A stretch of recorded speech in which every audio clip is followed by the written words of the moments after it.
역전을 바라보는 클라인 학파의 방식은 클라인이 사망한 해인 1960년 전후로 정신분석학계 전반에 중요하게 영향을 미치고 있었다. 역전에 대한 인식의 변천이 일어나고 있던 것이었다. 이 장에서는 역전에 대한 새로운 이해가 어떻게 클라인 학파에 의해 발달되어 왔는가를 살펴보게 될 것이다. 그 이전에는 프로이드의 견해가 지배적이었다. 프로이드는 환자의 전이가 미치는 영향으로부터 분석가 자신을 보호하기 위해서 중립적 태도를 유지하기를 권하면서 그런 태도를 환자의 감정 상태에 동요됨이 없이 신체를 다루고 절단하는 외과 의사의 태도에 또는 환자의 모습만을 비춰주는 거울의 역할에 비유하였다. 즉 빈 거울의 역할에 비유하였다. 1920년 이후로 모든 정신분석 훈련생들은 정신분석을 받도록 요구되었는데 이것은 그들의 작업에서 발생하는 컴플렉스와 저항을 해소할 수 있도록 복비한 것이었고 통계분석 컨트롤 애널리시스라고 불렀다. 그러니까 보통 우리가 정신분석 공부하시는 분들은 정신분석 스스로가 정신분석을 받도록 돼 있어요. 그 이제 보통 어떤 분은 300시간, 어떤 데서는 500시간 이렇게 연구소마다 다르긴 하지만 개인의 분석을 이걸 컨트롤 애널리시스라고 요즘은 트레이닝 애널리시스라는 말을 써요. 그냥 교육 분석이라고 하죠. 그 정신 분석가가 되기 위해서는 자기 스스로 분석을 받은 경험이 1차적으로 필요하다 하는 얘기를 우리가 다 알고 있는데 아마 초기에는 그런 개념이 없었는데 1920년대부터 이렇게 시작됐다 이렇게 이해하면 좋겠어요. 1940년 말에 이런 훈련 분석에도 불구하고 아직도 많은 분석가들은 여전히 환자에 대한 자신의 감정을 가지고 있다는 사실을 분명하게 느끼기 시작했고 환자와 냉정하게 거리를 유지한다는 인위적인 권고에 대한 비판적인 견해를 제시했다. 1950년 하이만에 의하면 분석 상황 내에서 환자에 대한 분석가의 정서적 반응이 분석 작업을 위해 가장 중요한 도구들 중 하나라는 것이다. 하이만의 1950년도 94페이지. 분석가와 환자 사이의 관계는 한 사람의 감정만이 아니라 다른 한 사람, 즉 분석가의 감정도 존재한다. 하이만 1960년도 하이만이라는 새로운 인식과 함께 만남에 대한 보다 인간적인 이해가 강조되기 시작했다. 여기서 중요한 것은 분석가가 경험하는 감정의 정도가 어떤 것인가, 그리고 그가 그러한 감정을 어떻게 이용하는가 하는 것이다. 자신의 감정을 방출하는 환자와는 달리 자신의 감정을 견뎌낼 수 있는 사람으로 바꾸기 위한 것이다. 당시에 이것은 완전히 새로운 권고였다. 그러니까 이게 어쩌면 역전 이론의 하나의 굉장히 중요한 논문을 하이만이 썼는데 그 이전까지는 우리가 중립적인 입장, 거울처럼 그냥 전이를 반영해주는 역할을 해야 된다. 그래서 외과 의사처럼 아무 감정이 없어야 되는 것처럼 이런 중립적인 태도를 취해야 된다 하는 그래서 중립적인 분석가를 이상화한 거죠. 그래서 자기의 정서에 의해서 움직이지 않고 전이가 잘 일어날 수 있도록 그걸 반영해주는 대상 역할만 하도록. 그래서 내담자가 전이를 잘 일으킬 수 있도록 자기는 아무 감정을 드러내지 않는 어떤 대상으로서 존재해야 된다 하는 이런 일반적인 요구였던 것을. 그래서 자기 정서에 의해서 분석이 오염되지 않도록 자기의 역전이가 있으면 역전이를 없애야 된다. 역전이가 없는 상태를 이상화했는데 그런 식으로 우리를 중립적인 자리에 있어야 된다고 1920년부터 계속 강조를 했는데 교육 분석을 통해서도 이제 그러한 이상을 추구했었지만 실제 그런 훈련생들이 자기 분석을 받아도 이런 과정 그렇게 훈련을 시켜도 결국 분석가들이 자기 정서를 느끼지 않고 환자를 볼 수 없다는 현실을 이제 이해하게 되는 거죠. 그래서 우리가 정서가 없이 사람을 돕는다는 게 불가능하다. 근데 우리는 분석가로서도 여러 가지 정서를 느끼는데, 이 정서를 어쩌면 그 감정을 느끼지 않는 게 중요한 게 아니고 오히려 그 감정을 느끼되 그 감정을 어떻게 처리하느냐라고 봤던 부분은 굉장히 그 당시로서 혁신적인 아이디어예요. 그러니까 여기는 분석 상황에서는 내담자의 감정만 있는 게 아니고 분석가의 감정도 있다. 그래서 분석가의 감정도 어떤 정신분석에서 굉장히 중요한 요소를 일단 인정해야 된다는 얘기예요. 정신분석가의 감정도 굉장히 중요한데, 이 정신분석가의 감정을 어떻게 처리하느냐. 환자는 자신의 감정이 있으면 이걸 방출한다는, 방출하면서 환자는 자기를 표현해내고 있는데, 그래서 자기를 표현하도록 오히려 우리는 허용을 해주고 있죠. 내담자가 무엇이든 말할 수 있도록 도와주는 이런 역할, 프리 어소시에이션을 할 수 있도록 도와주고 정서 표현도 자유롭게 할 수 있도록 도와주는 역할을 하는데, 그럼 상담자는 어떻게 할 거냐. 이 분석가는 앞으로 얘기를 더 하겠지만, 분석가가 느끼는 정서는 복합적이에요. 내담자가 가지고 있는, 내담자로부터 오는 정서도 있고 또 자기의 주관적인 정서도 있고 여러 가지 복합적인 정서들인, 이 복합적인 정서를 우리가 우리 안에 갈무리할 수, 견뎌낼 수 있어야 된다. 우선 그래서 이 정서를, 내담자는 정서를 표현하는 것이지만 분석가는 이것을 통제하고 견뎌낼 수 있는 사람이 되어야 된다 하는 얘기를 하고 있는데, 어떻게 견뎌낼 것인가 하는 얘기, 그리고 분석가가 느끼는 정서는 어떤 것들이 있는가, 그것도 좀 더 구체적으로 살펴보고, 그렇다면 이 정서를 컨테인하고 그냥 컨테인만 할 것인가, 또 이 정서를 어떻게 인터벤션에 우리가 어떤 치료적 개입을 하는데 우리가 활용할 수 있는 것인가. 이제 여기에 역전이에 대한 이론이 아주 다양하게 펼쳐져요. 그래서 역전이 과목 하나를 가지고 보통 한 두 학기 이렇게 공부를 해야 될 만큼 아주 다양한 이론들이 있어요. 네, 분석가는 그런 감정들을 담아내면서 그것들이 누구의 것인가를 인식하고 그것들이 어떻게 해서 발생했는지를 이해하게 된다.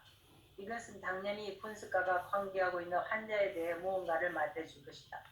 분석가 내부에서 어떤 반응이 일어나든지 간에 환자는 분석가에게서 반응을 일으키는 어떤 것을 가지고 있으며, 환자의 경험이 어떻든지 간에 분석가 또한 환자에게 반응하게 만드는 어떤 것을 가지고 있는 경우가 빈번하다.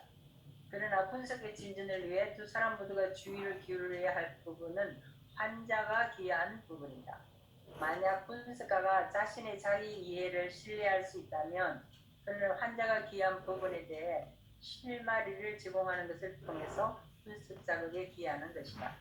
이러한 이상적인 상황은 가장 숙련된 분석가들에게서조차도 완벽하게 충족될 수 있는 것이 아니다. 분석가의 실수조차도 지금 일어나고 있는 것을 이해하는데 도움이 된다는 것을 알게 될 것이다. 역전이는 두 사람의 무의식 사이에서 무의식을 중재해주는 의식의 도움을 통해 수행되는 대화라고 말할 수 있다. 네. 아주 재미있는, 아주 좋은 표현이죠. 무의식과 무의식이 만나는데 의식을 교량으로 해서 만난다. 그러니까 다른 쪽으로 얘기를 한다면 무의식의 의식화 작업이라고 얘기를 할 수 있는데, 문제는 내담자는 자기의 무의식을 의식으로 가져온 전문가가 아니라는 얘기예요. 왜냐하면 거기에 심한 억압이 돼 있고 여러 가지 요인 때문에 이분의 이고 스트렝스나 여러 가지로 봐서 자기의 무의식을 의식화해낼 수 능력이 없어서 도움을 필요로 한데, 보통 분석가는 무의식을 의식화하는 훈련이 많이 돼 있는 사람이에요. 그래서 내담자와 분석가 간에 이 무의식적인 교류가 일어나면 내담자는 자기의 무의식을 의식화할 수 없지만 이 무의식적인 교류로부터 일어나는 어떤 것을 의식화할 수 있는 기능이 분석가에게 있다는 얘기예요. 그래서 간접적으로 내담자가 가지고 있는 무의식을 우리가 읽어낼 수 있게 된다는 얘기죠. 의식화할 수 있게 된다는 얘기죠. 이러한 과정을 통해서 치료가 일어난다. 이제 이렇게 볼 수 있는데 사례를 보면서 우리 얘기를 더 해나가죠. 분석가를 내사하기. 하이만이 수술한 이 환자는 어머니의 친절함과 인내심을 찬양했고 그런 어머니에 대한 사랑을 표현했다. 여기 저자가 말한 건 다 이태리처로 썼습니다.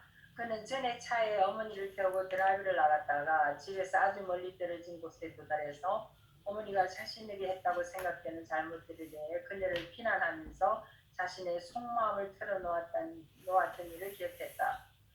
이 사례에서 분석가는 환자가 자신의 엄마를 내면에 즉 자신이 차 안에 받아들이고 그 후에 내적 대상으로서의 그녀에게 고통을 주는 방식에 대해 보여주고 있다.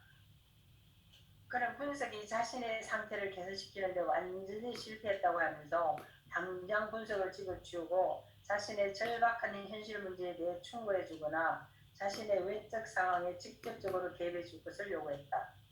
나는 그 요구에 응하지 않은 채 정상적인 방식으로 분석을 진행해 나갔다. 그 결과 그는 덜 불안해졌고 박해받는다는 생각도 줄었으며 더 많은 이해를 얻게 되었다. 그 뒤에 여러 가지 설명이 있는데 그거 다 생략하고요. 바로 뛰어넘었어요. 네, 그러시죠. 같은 얘기인 것 같아가지고 분석과 나에 대한 공격 그리고 나를 모욕하고 비난하는 데서 오는 쾌감은 아마도 보통 이상으로 강한 것이었을 것이다. 회개를 끝내고 돌아가면서 그는 자신의 실제 문제에 대해 많이 편안해졌고 많은 통찰을 얻었지만 분석가인 나는 자신에게 전혀 도움이 되지 못했고 자신은 분석을 받기 전과 마찬가지로 여전히 고통을 받을 것 같다고 말했다. 환자가 한 말은 두 가지 내용을 담고 있었다. 하나는 분석가가 그를 돕는 데 실패했다는 것이고 다른 하나는 그가 예측하고 고통스러운 상태에 관한 것이었다. 그의 태도에서 드러난 적대적 승리감은 분명히 첫 번째 내용, 분석가로서의 나의 실패, 즉 첫 번째 내용과 관련되어 있었고 두 번째 부분에서는 또 다른 메시지가 드러났는데 그의 태도에는 위협적인 요소도 있었는데 적당과 같이 표현될 수 있다. 나는 여기서 방금 내가 당한 것처럼 당신을 고문하겠어. 당신은 결코 도망칠 수 없어. 그런 암시가 있다는 거죠. 환자가 헤어지면서 한 말의 무의식적 의미는 분석가가 계속해서 고통을 받을 것이라는 것이었다. 그가 무의식적으로 자신에 대해 한 말은 그의 대상과 관련되어 있었는데 그 대상은 그가 내사했기 때문에 의기양양하게 통제하고 고통을 줄 수 있는 대상이었다. 그는 자신이 고통을 받을 것이라고 예측했다. 그 말은 특정한 내적 의미에서 정확한 것이었다. 그의 앞에서 설명했던 것처럼 피학적인 매맞기를 계속할 것이다. 그러나 그의 어떤 측면들은 그의 내면에서 고통받게 될 분석가와 동일시되어 있었다. 분석가는 환자가 그의 대상을 내사했다는 것과 그 내적 대상에게 고통을 가하고 있다는 이야기를 환자에게 해주었다. 분석가는 환자가 자신에게 끼친 영향을 인식하였고 그런 인식을 마음속에 간직한 채 그것에 대해 생각할 수 있었다. 그때 그녀는 어머니를 차에 태우고 어딘가를 갔던 기억과 그녀 자신이 순간적으로 느꼈던 정서적 충격, 역전이라는 두 가지 내용을 결합시킬 수 있었다. 환자가 제공하는 자료의 내용과 역전이의 경험 및 감정, 이 둘을 비교하는 것은 분석가의 몫이다. 이것들은 각각 서로를 지원할 수 있다. 이 경우에 자동차 안에서 일어났던 일은 정신분석 회계 안에서 발생했던 경험과 밀접한 관련성을 갖고 있다. 즉 치료 실제에서 내용과 역전이를 연결시켜 생각하지 않을 경우 난폭한 해석을 할 위험이 있다. 이걸 난폭한 해석이 아니고 와일드 어널리시스라고 얘기할 수 이게 그냥 지나친 훈련되지 않은 해석인 경우에는 나한테 이런 생각이 들었어 라고 지나치게 확대 해석해서 실제 임상 자료와 매치되지 않은 자기 정서만 가지고 판단한다고 한다면 이건 와일드 어널리시스, 와일드 인터프리테이션이 되겠죠. 그래서 남북한 해석에 빠져버리게 되면 분석이 아닌 거죠.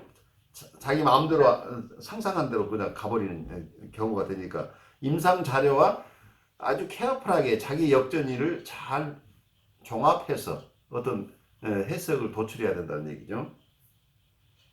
네, 해석은 상징 내용에만 기초할 수 없는 것처럼 역전이 느낌에만 기초할 수 있는 것이 아니다. 해석은 이 두 가지 모두가 함께 짜여진 것에 기초해야 한다.